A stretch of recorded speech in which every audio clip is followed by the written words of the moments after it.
Hi, this is Sally's Book Club. Tune in daily for top global reads, all repeated just for you. Today we're exploring Kazuo Inamori's The Way of Work. Kazuo Inamori is a legendary figure in Japan. As a scientist, he made world-class breakthroughs in advanced ceramics while still in his 20s. As an entrepreneur, both Kyocera and KDDI, which he founded, became Fortune 500 companies. He's celebrated alongside Konosuke Matsushita, Akio Morita, and Soichiro Honda as one of Japan's four management saints. You might think Inamori was born with a silver spoon, but reality tells a different story. Inamori started from humble beginnings and faced numerous setbacks. You could say he was certified unlucky in his youth. After failing medical school entrance exams, he reluctantly attended Kagoshima University, a regional institution. After graduation, he barely landed a job at Matsuyama Industries, a failing ceramic company under bank receivership. The dorm had straw mats instead of tatami, meals were barely edible, and salaries were both meager and irregular. Even local shopkeepers pitied him. "Coming all the way to Kyoto for this company, you'll never find a wife like this." Four colleagues, who joined with him quickly, jumped ship. When Inamori tried resigning, his brother exploded. "Quitting the company we begged to get you into! After just 6 months, you're unbelievable!" This brutal intervention made him reflect. Was he being impulsive and short-sighted? Forced to stay, he immersed himself in work. Ironically, this trapped situation became his breakthrough, paving the way for extraordinary success. In his later years, Inamori shared these hard-won life lessons and philosophies through The Way of Work. This 200-page Chinese edition distills Inamori's philosophy about labor and work ethic. I'll spend the next 30 minutes unpacking the book's key insights, focusing on these crucial questions. First, why do we need to work? Second, how should we engage with our work? Third, critical aspects of practical work implementation. Fourth, a unique equation linking life outcomes to work ethic, proposed in The Way of Work. First question, why do we need employment? Inamori first critiques modern labor perspectives that view work as drudgery. Second, work cultivates character and refines the spirit. It's life's most noble and valuable act. Third, work is spiritual practice against the three poisons: greed, anger, ignorance, requiring total dedication. Western tradition, since Genesis frames labor as punishment. God told Adam, "By sweat of your brow, you'll eat bread after Eden's expulsion," establishing work as atonement. This original sin narrative embedded work as punishment in Western cultural DNA. Thus, Western work ethic evolved to minimize labor hours while maximizing compensation. Traditional Japanese craftsmen felt sacred connections with materials, never viewing work as mere toil. But Westernized work as suffering concepts spread through Japan's modernization. Many adopted the maximum pay, minimum effort mentality, viewing overtime as torture. Some became Hygienists, escaping reality through anime games, rejecting work entirely. Inamori condemns these attitudes as fundamentally misguided. Why work for survival and income? That's obvious.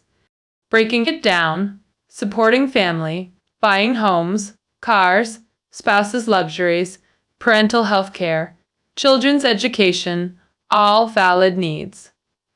But Inamori insists these can't be work's ultimate purpose. Inamori believed work cultivates character and polishes the soul. Total immersion in labor elevates spiritual consciousness, nurturing altruism that benefits society. This staging process connotes personal destiny toward positivity. Diligent work bridges to fulfilling lives, becoming humanity's most noble and valuable endeavor. As a devout Buddhist, Inamori recognized 108 human afflictions, with greed, anger, and ignorance being the most toxic. These three poisons corrode the soul like spiritual venom: greed, excessive desire, anger, hatred, and ignorance, delusion. Inamori warned that indulging these poisons breeds laziness and hedonism, corroding one's essential humanity. Merely chasing leisure while neglecting work erodes moral virtues and stunts personal growth. This degradation poisons familial, social relationships and invites negative life trajectories. The antidote lies in sincere, dedicated labor, forging spiritual armor against the three poisons. Inamori paralleled diligent work with Virya Paramita, the Buddhist perfection of energy in 6 paramitas practice. Inamori demonstrated through personal experience rather than empty preaching. Young Inamori resisted parental wisdom. If suffering's valuable, let's sell it. When advised by hardship in youth, trapped in undesirable employment, he made a pivotal decision: immerse completely in work. He moved kitchenware into the lab, working obsessively day and night. This devotion made him a rising star in advanced ceramics. Validation through perseverance. Unconsciously, his life entered virtuous cycles, yielding abundant rewards. This breakthrough revealed Inamori's core truth: relentless effort amidst adversity unlocks miraculous fortune. Inamori categorically rejected modern conceptions of labor as mere drudgery. Work's purpose is spiritual elevation, confronting the three poisons through vocational discipline demanding total dedication. This is the way of work's answer to why we labor. Understanding this leads us to the crucial question: how to engage with work. First principle for work engagement: cultivate genuine passion for your vocation. Second key: become self-igniting, those who spontaneously combust with motivation. These are the vortex leaders, driving workplace momentum. How did Inamori maintain 50-plus years focus when he was as restless as modern youth? His secret: consciously reshaping mindset to love one's work. Lovers skip direct trains to walk longer routes, just to extend romantic moments. Young Inamori did exactly this during courtship days, but he extracted work wisdom. Love your job like passionate romance. Thus, daunting tasks transform into delightful challenges through this mindset. When initial passion lacks, consciously affirm, my work matters profoundly. Framework as privilege through positive self-talk until passion ignites. At Matsuyama Industries, despite limited resources and mismatched expertise,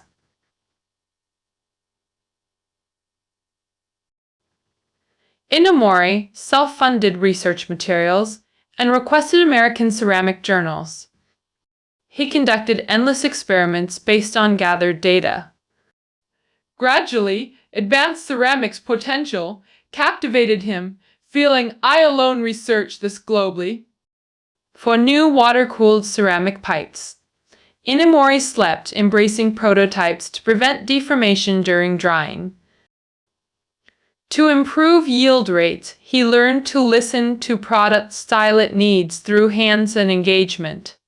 He treated products like his children, pouring paternal devotion into craftsmanship.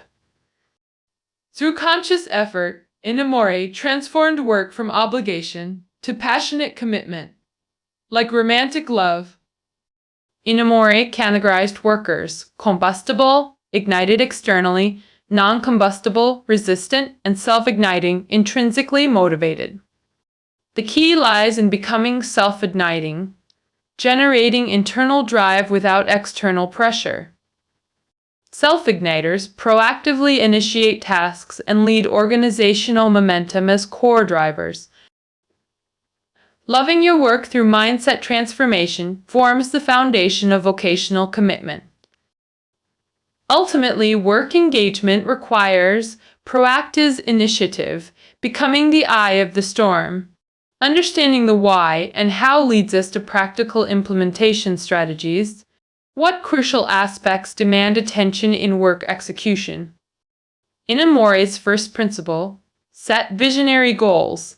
As Emperor Taizong advised in The Emperor's Model, aim high to achieve mediocrity, aim medium to achieve inadequacy. True excellence requires setting targets beyond current capabilities. Early Kosura days, Inamori declared ambitions from neighborhood leader to global dominator. First conquer Nishi-Kuyogoku District, then the Kagyu Ward, Kyoto City, Japan, ultimately the world. Reality check. 28 employees with outdated equipment in 1959 Kyoto.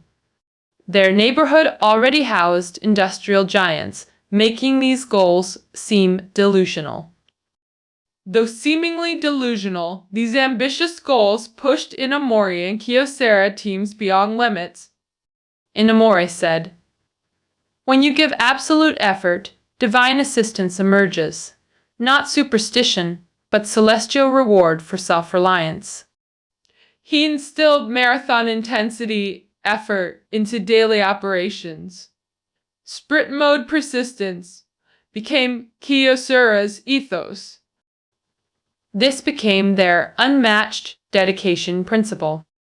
Through such relentless effort, impossible goals gradually became achievable milestones. Second principle: daily incremental improvement. Inamori observed, great achievements stem from ordinary people's accumulated daily efforts. While peers studied abroad with cutting-edge equipment, Inamori conducted basic experiments in obscurity. Foreseeing no glorious future, he focused solely on present tasks, vowing daily completion. Advance 1 centimeter daily. Refine through nightly reflection. This 1 centimeter day philosophy compounded into unimaginable progress over decades. Decades later, Inamori achieved realms beyond youthful imagination. His personal practice evolved into corporate philosophy post-Kyocera's founding. Kyocera maintained grand visions without rigid 3-5-year plans, unique among Japanese corporations. Instead, focused annual plans aligned with continuous improvement. Through daily micro-advancements, Kyocera eventually dominated its industry.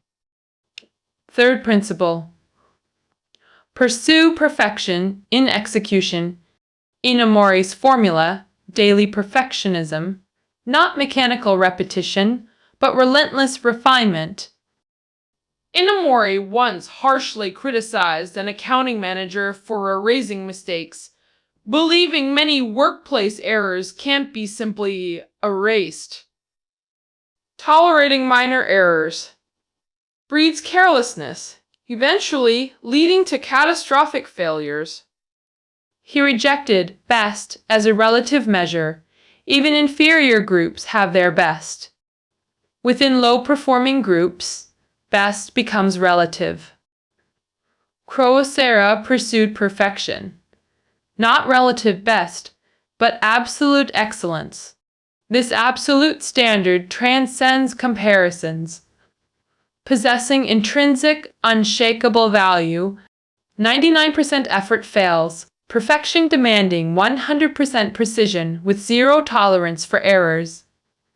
At Kyocera, functional products failed if aesthetics disappointed, requiring complete remanufacturing. This exemplifies Inamori's philosophy of excellence.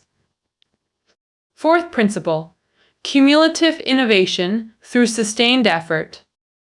Inamori valued both hard work and smart work, often misunderstood in shortcut-seeking eras.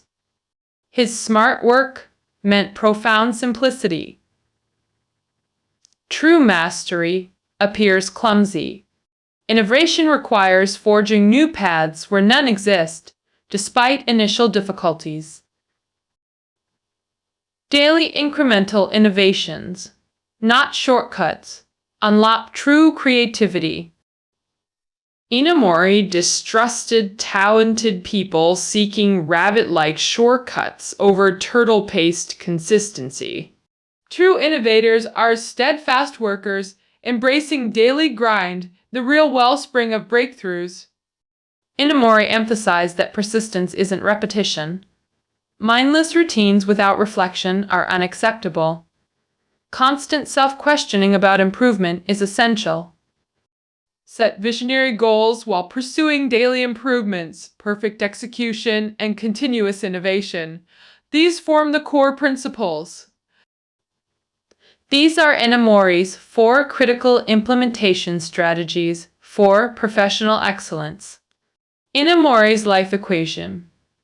Life-work results equals mindset times passion times ability. Mindset holds highest priority, followed by passion, then ability. This hierarchy defines success. This privatization emphasizes passionate dedication over raw talent. As previously discussed, this framework, crucially, mindset ranges from 100 to 100, while passion ability scores 0-100, making attitude pivotal. Positive mindset, working tirelessly for collective well-being. Negative mindset, cynicism, and rejection of earnest living. Mindset acts like an anchor stabilizing business ventures through turbulent times. Inamori admitted with retrospective fear. He nearly joined organized crime during youth. Graduating into an employment, he contemplated, maybe Yakuza Brotherhood beats a society favoring the strong. An educated gangster would still be cultured, he rationalized. He stood before gang offices, before family obligations stopped him. A pivotal moment. Hypothetically, gang life might have brought material success through his talents, but negative mindset would have doomed his equation. Talent times passion 100 equals ruin. This example inversely demonstrates mindset's critical importance. Mindset's significance transcends cultural and national boundaries. China's historical scholar merchants embodied Confucian ideals, not superficial gestures, but social responsibility. A couplet captures this ethos: gain through courtesy, profit via integrity. This philosophy integrates self-cultivation with business ethics. Profit emerging from righteousness. Such ethical foundations shaped Chinese commercial dignity, demonstrating positive mindset impacts. With this, our book analysis concludes. Let's recap the way of work key insights. First, work is spiritual cultivation.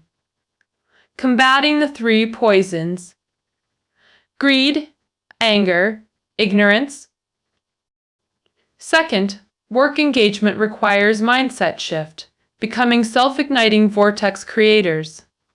Third, 4 implementation pillars: visionary goals, daily progress, perfectionism, continuous innovation. Finally, the success equation: results equals mindset times passion times ability. This formula encapsulates the book's essence. Hair, CEO Zhang. Ruman stated, Inamori is my most respected entrepreneur. His works deeply inspired me. Alibaba's Jack Ma reflected, business evolved from hobby to mission, a journey of self-cultivation. I learned immensely along this path.